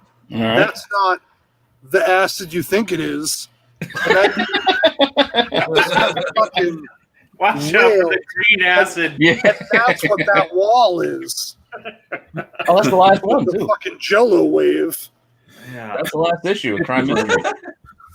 The acid was just a step. That was it. Everyone took the green acid, man. That's what happened at Woodstock. I know it was like this guy's about to jump over the railing. Woodstock was the brown acid. Don't take the brown acid, man. Well, yeah. Where's he going? To get more acid? It said, "Oh no, not me! I'm getting out of here." Like, is he just jumping off the balcony? Yes, he's like, the acid is so bad. I'm out. Sorry, babe. It's Amanda Huntsacker in Lethal Weapon 1 just.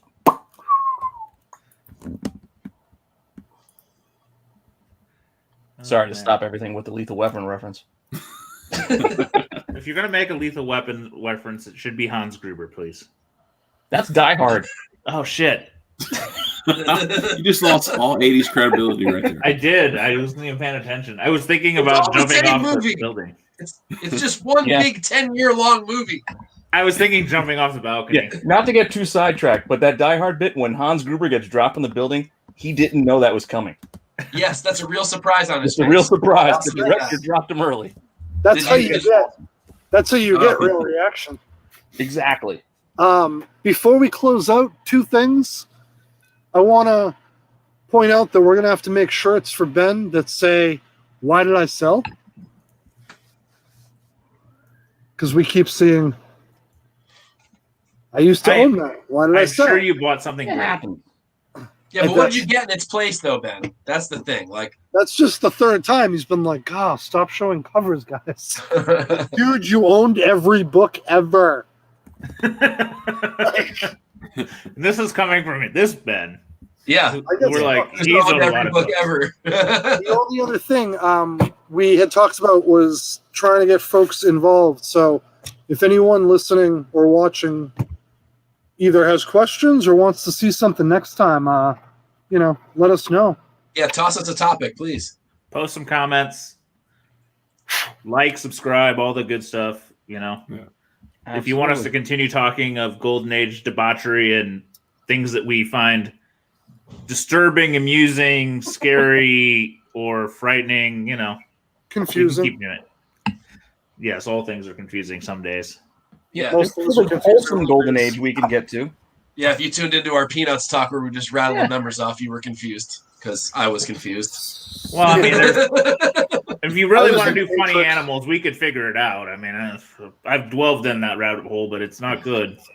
Well, I know how to show Was that the pictures first now, funny animal? so If you want to see double cover circus comics with Frazetta art, I'm your guy. Dude, if we do double cover Schomburgs, I got one. Whoa! Now that's amazing. Do you really? Yeah, I had to make the decision. It was I used to limit myself to a certain number every. I was far more active in Comic Link than I was Comic Connect. But I'd give myself a certain number that I couldn't go by. Z knows this. And it would almost always end in, I should have bought one book. Why did I buy fucking 15? It's because I want comics. I'm trying to downsize, but I promise you, I'll do the accordion. I'll downsize to here and be like, where did my books go? Buy them all back. But it'll be different. I'll buy different shit. You don't buy the same stuff because you've already had that stuff. You want new stuff. That really is. So I'm coming to that conclusion with Golden Age, and I think a lot of folks in the chat here know what I'm saying, and you guys. It goes for all comics. I'm hitting a point where certain stuff that I've owned it, and I can now be okay having owned it, where other stuff I 1000. Hi, on. Yeah. Other stuff I 1000% need to always own and never not own. Peanuts 1, Ace 26. I mean, talking about that book. Yeah, you're just taunting him now. But I mean, just being able to say you had it for a while sometimes is enough. Not that book. I want that one forever. I want to be with it. It depends on what it is. I'm fine saying I used to own an amazing 129, but I don't want to get rid of this 48. I don't care if it's only 3.5. It's mine, and it ain't going anywhere. You have to pry it from my cold, dead hands. Well, I am convinced. I am convinced, and I've been convinced from fucking the day I got back in. That book, that's never going back down. It's going to defy logic because I believe that book is going to exist on level with books from 5-6 years before it, or 3 or 4, because I guess that's not really that much later than. Well, I mean, it was. I mean, in the 80s and 90s, it was a top 5 book, and then it just tread down. And I didn't have one then. When I was a kid, I didn't have one. Now I got one. The way it is now, and it deserves to be. But that book is going to exist on levels with books earlier than it because of the importance of that and popularity. The popularity of that I'm convinced, Peter. Yeah. I don't think it's ever that's only going to matter to me if I get a second one. Because again, this ain't going nowhere now. But that's what I mean. I still believe that book is a wildly safe investment. Yeah. Well, Peter, you say that until you keep watching the show and look through the Gerber guide, and then all of a sudden you see something you need more. You're like, I need this Miss Fury. There are books that I was never going to sell, and I sold it. And my brother goes, what the hell is wrong with you? And I go, but I bought this. And he goes, I don't understand you. Yeah. So even with this, price-wise, there's still copies to be had. If I want to pay, and if I have the money, there's copies out there to buy it. Whereas the Golden Age, I might not see a copy of that book ever again. And that's where you sometimes get. And I've jumped past that circle where apparently our friend Ben Samuels lives, and buying the Mexican version of these books that are less common to find. So hey, there's a great question. You guys want to tackle it by your man Stan? Yeah. Have you guys had and then sold again, only to sell the book, ever have that vicious cycle? Z. I'm trying to think if I've sold something repeatedly. I have to say, I can throw out. I did. I've sold this bronze. Go ahead, Chris. Sorry. Oh, I had a Hulk 180. Mike was actually there when I sold my first copy. I sold it. I bought a lot and got it and sold it for $75. Felt good because I had one coming in. Had a nice signed copy by Stan Lee coming in, 7.5. Paid $500 for it, and then turned around and sold that like 3 months later, not knowing that Stan Lee was going to pass, and sold it for like $300 profit. So I'm okay with the profit, but I was like, oh shit, that book's probably $1,000 book now. But especially after you guys, that's when all of a sudden CBSI started the debate on first appearances. I don't we think started it, but I don't think I had the same book cycle. I don't buy the same book often because usually I just rule out that I've had it and I'm done. And if I stumble upon it again, great. I've had 2 copies of GSX1 and sold it. I think How Ben many probably horrific threes have you had? The what? How many horrific threes have you had?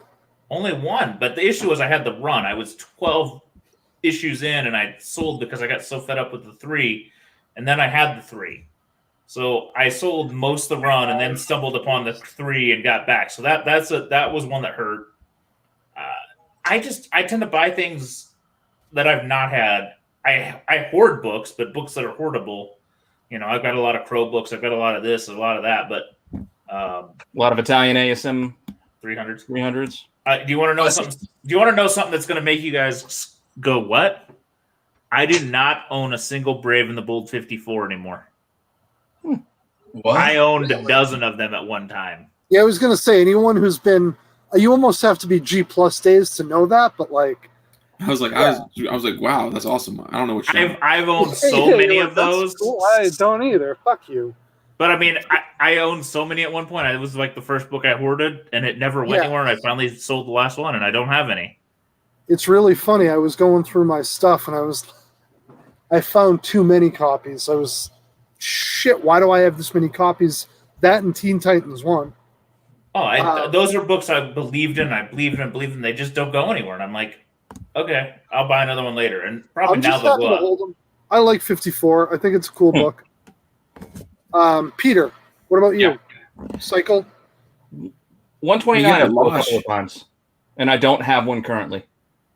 Wait, I remember I bought ASM 129 and a GSX1 off of Facebook for like $500.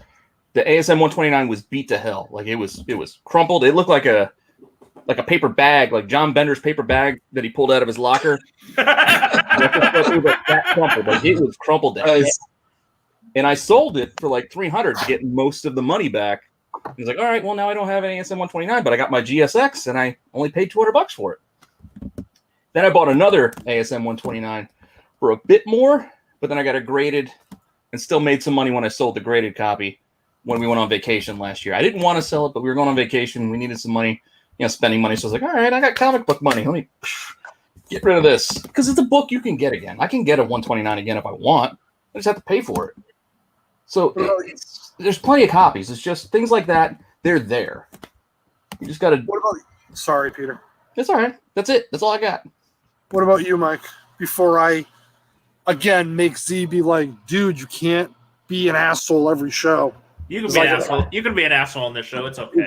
Good. I'll close it out with my because you're probably not as bad as the other guys watching at this point.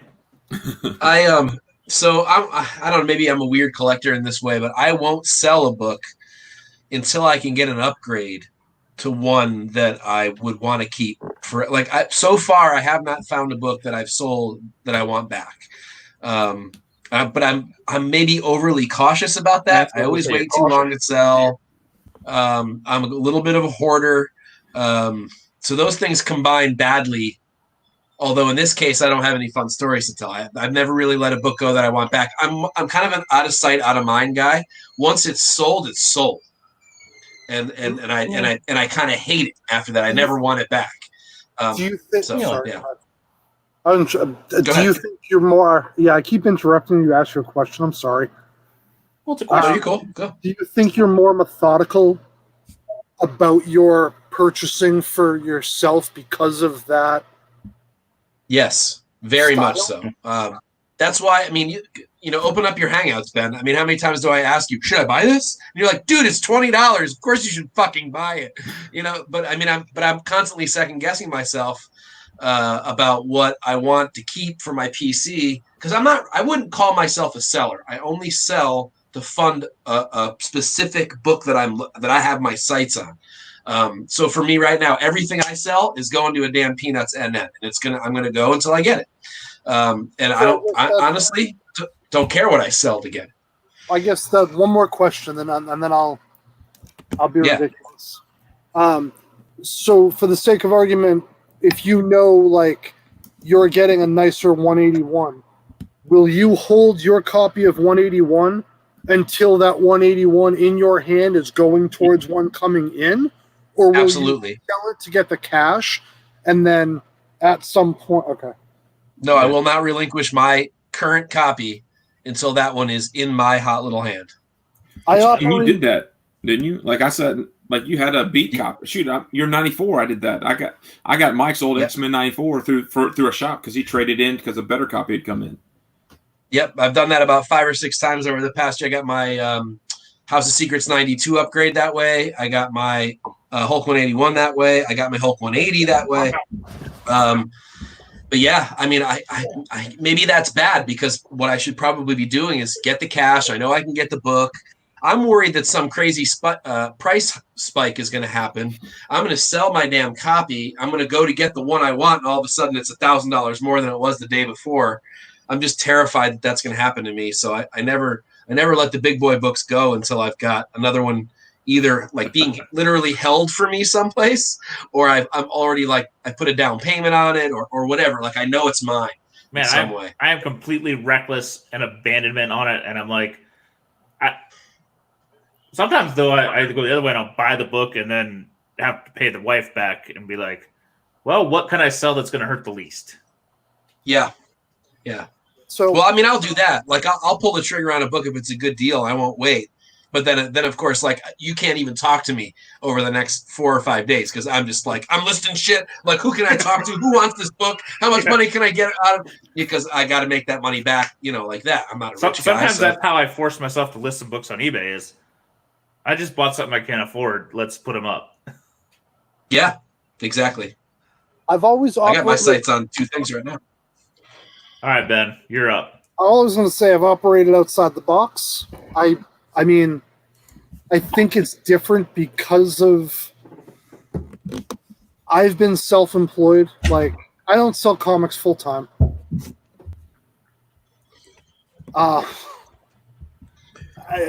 CBSI is a incredibly fun, awesome. I don't want to call it a hobby because it's a community, but it's definitely not a job. It's not, I sell comics. For those who don't know me, I do I have a CBD company, a lot of gaming cards. I think my shit froze. Yeah. Oh, damn, he's out. Okay. Well, good to know you. I'm sure he'll be back in a second. Not to have dead space, but I think the like the thing that I keep bringing back up on this podcast being because Chris, I mean, you're just getting into the golden age now. Peter, I think you're destined to do it. I'm looking. I'm looking. I'm peeking over the fence. Eventually, I'll climb. And I'm over. only a couple of weeks behind you. So I mean, it's just a matter of be smart about what you go grab and like what you're buying, because I'm looking because I had a chunk of cash from some of the slabs. I sold a couple slabs from my last CGC order, and I had a focus. I had a target, and I actually made an offer. It was a book that Coy had. I hit him up, asked him about it, and then I convinced him to keep it. So now I don't have that book, and I have that money sitting aside. Why'd you do that? I didn't really try to convince him. I think just me asking about it convinced him that he really wanted to keep it. It was the Hughes 75, Teen Titans 75. I just want one. So side note, I will go back. That is a book that I have spurned. At one point, I owned 3 I had 3 9.8s in my possession at one time.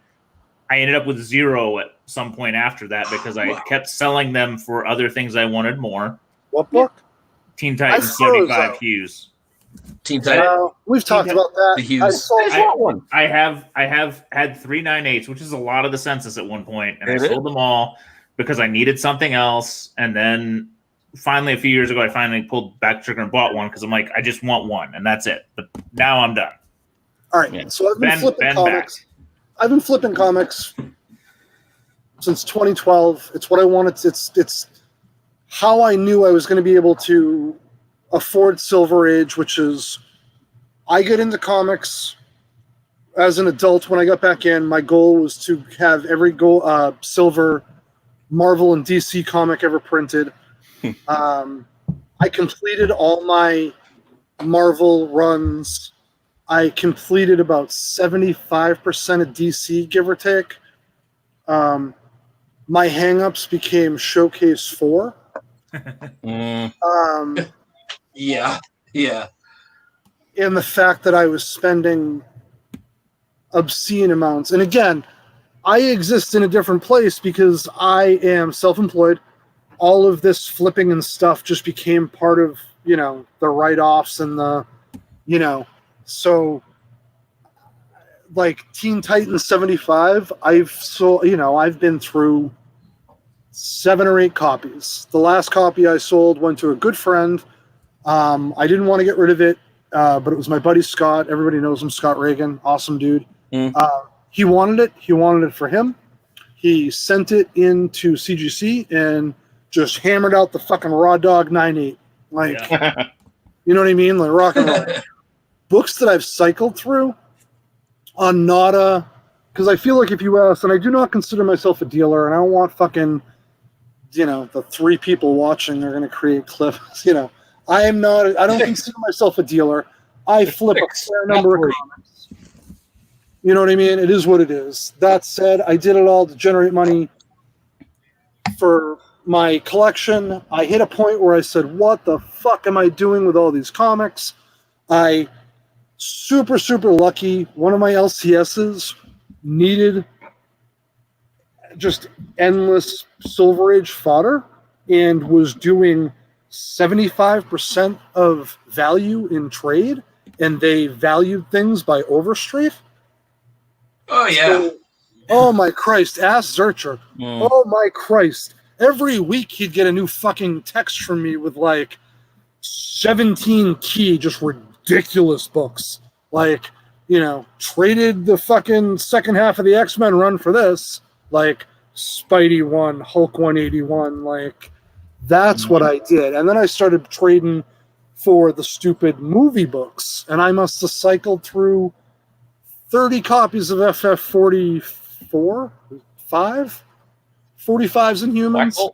Yeah. 52s. Yeah. And that got brought. I would trade those to show dealers. That's how I have the books I have. I spent a fair amount of money in the beginning, but I got so fucking lucky. Oh, if you time it well and you got the right books at the right time, that's when you trade them. That said, I have cycled through books that I've cycled through that I regret cycling are actually books like, this is going to be fucked up, Spawns, the Homage run. I have to have gone through 30, 40 copies of every Spawn in that run, and they all sold back then at $20. Yeah. Outside of that, I don't think there is anything, man. I've cycled through very large amounts of Silver Age stuff, but it's all been to, X-Men's a great example. FF48's a great example. I've traded out 5 X-Men ones at this point. That's stupid. Hey, but you probably got something fantastic, But that's why I have some of the Golden Age books I have. Exactly, and you've had 5. Once I get my X-Men one, that'll be my X-Men one. If I get a second one, I'm sure I'll be fine to get rid of.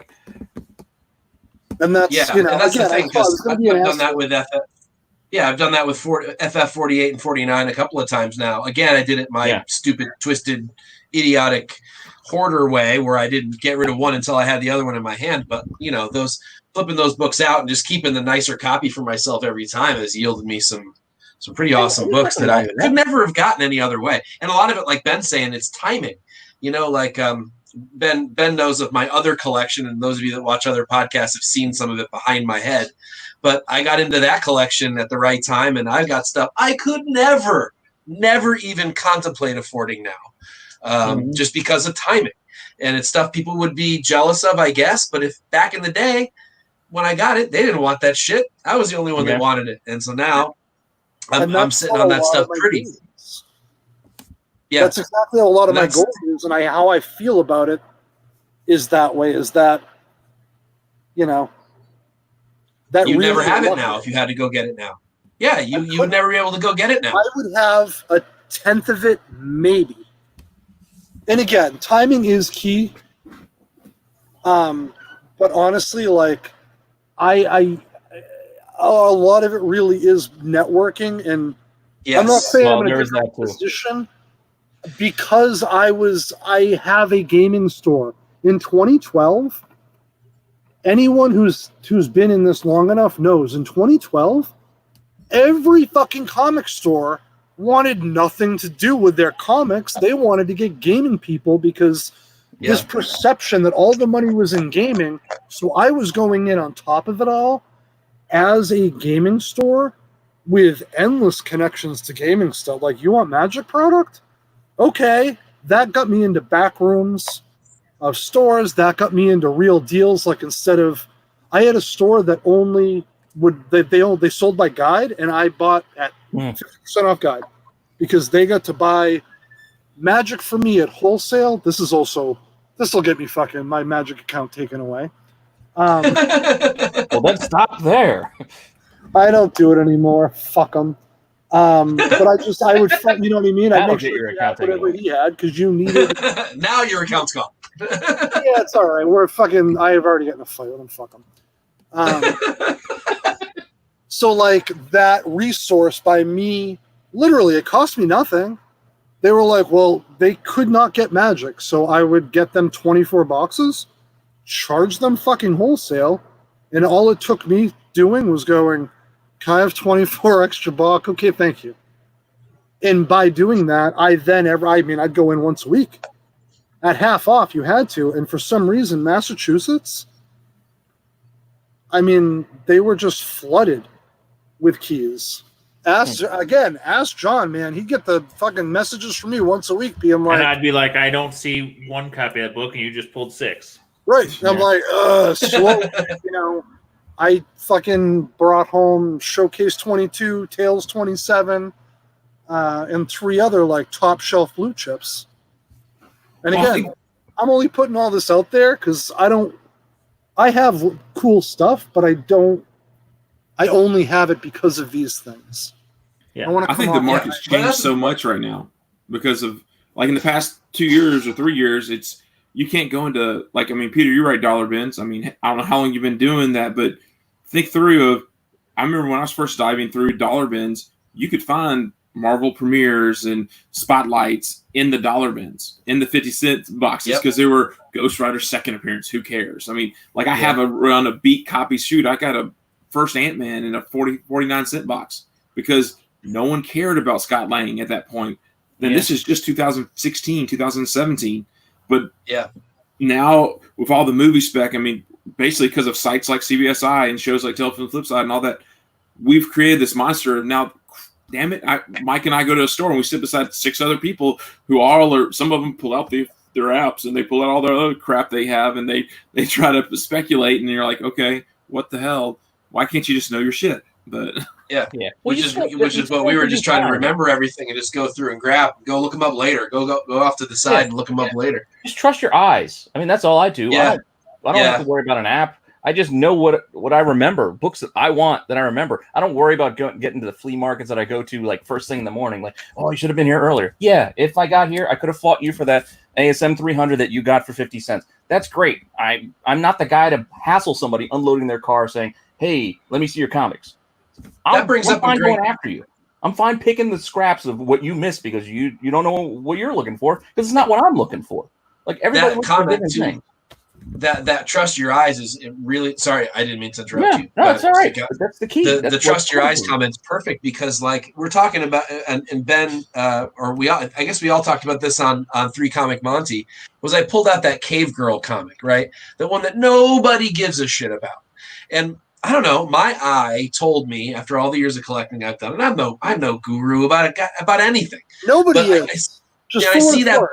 Yeah, and I see that book, and I'm like, dude, I don't know why that book's not worth more. I'm buying that book. Yeah. Someday, there's going to be somebody who's going to pay a lot of money for that, and that book's going to pop. I don't know. Maybe it never will happen, but my eye told me that's the one. And that's how how about Cindy 37? That was that book, right? Oh, shit. Look at that book. Now everybody wants one. Right. Cindy, Archie 50, we can go on, but we are about to hit 2 hours. 2 hours, gentlemen. Yeah. I appreciate everyone coming in. Everyone in the audience, we appreciate you. Before we go, thanks Z, Peter, Mike, Chris. Always appreciate hanging out with you guys. I want to remind everyone, Chris wrote a great article today on Golden Age. Head over to comicbookinvest.com. Check it out. Z, I'll give you the sign off for your Global Comic Safari and Tales channel here. Yep. Check us out tomorrow night on Tales from FlipSide if you want to hear a little bit more around the globe of craziness. We will hit everything, I am sure. Check out Global Comic Safari because we are going to do ASM 300 Part 2. Looking forward to it. Probably drop Monday night or Tuesday, depending on how fast I can edit. And, for you guys that are enjoying this Golden Age content, share it with your friends. I mean, I'm sure there's a few others out there that want to hear us babble about this. So thank you. Check out Comic Book Invest. We appreciate you. And we will see you next week, guys. Thank you. Peace.